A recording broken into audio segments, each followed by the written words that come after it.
cinéphile. Et c'est Rémi qu'on appelle tous les mercredis vers 17h20. Bonjour Rémi.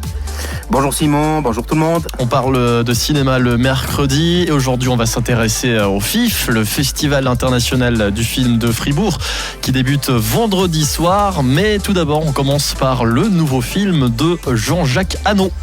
Mais parfaitement oui, Notre-Dame brûle de Jean-Jacques Hano est un vibrant hommage aux hommes et aux femmes qui ont sauvé la cathédrale Notre-Dame de Paris en proie à un terrible incendie le 15 avril 2019. Spécialiste des sujets gigantesques et hors normes, Jean-Jacques Hano trouve là une matière parfaite pour nous plonger dans l'enfer. Car le film c'est exactement ça, la confrontation dantesque entre une très grande dame de pierre, de fer, de bois et son ennemi juré, le feu. Et cette entité magnétique est mise en scène dans toute sa fureur et sa dangerosité. Sur un rythme haletant, le cinéaste suit ces heures sombres qui auraient pu voir l'effondrement d'un des monuments historiques les plus connus au monde. On sent littéralement la fournaise qu'ont vécu les sapeurs-pompiers de Paris, on transpire et on suffoque avec eux. Et très intelligemment, Jean-Jacques Hano ne s'intéresse pas à la cause de l'incendie mais évoque comment Notre-Dame a été sauvée.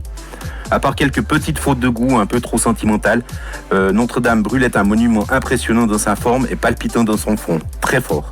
Donc ça c'est pour l'une des sorties de la semaine. Et puis sinon, les cinéphiles sont à la fête à partir de vendredi soir. C'est l'ouverture du FIF, le Festival international du film de Fribourg, qui n'est rien d'autre que la plus grande manifestation cinématographique de Suisse romande qui durera jusqu'au dimanche 27 mars. Et quel est le programme du FIF ? Comme d'habitude, celui de cette 36e édition est très riche. Il y aura 12 longs métrages en compétition qui sont des productions issues de pas moins de 25 nationalités différentes. Il y a 16 courts métrages en compétition.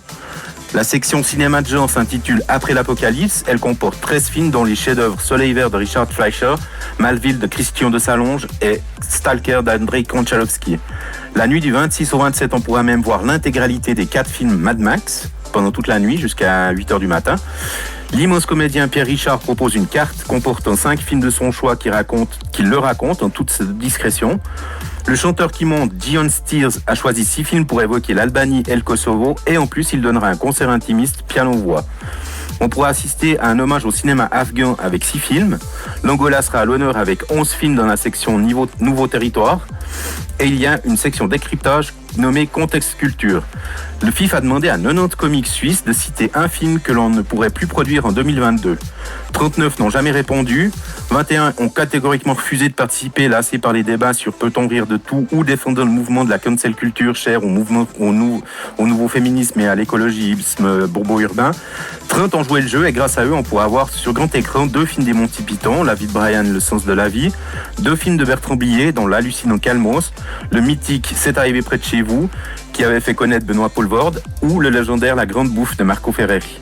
Bref, un tout joli programme donc pour le Festival international du film de Fribourg qui débute vendredi. Merci Rémi pour toutes ces infos cinéma. Mais avec plaisir. Rendez-vous mercredi prochain.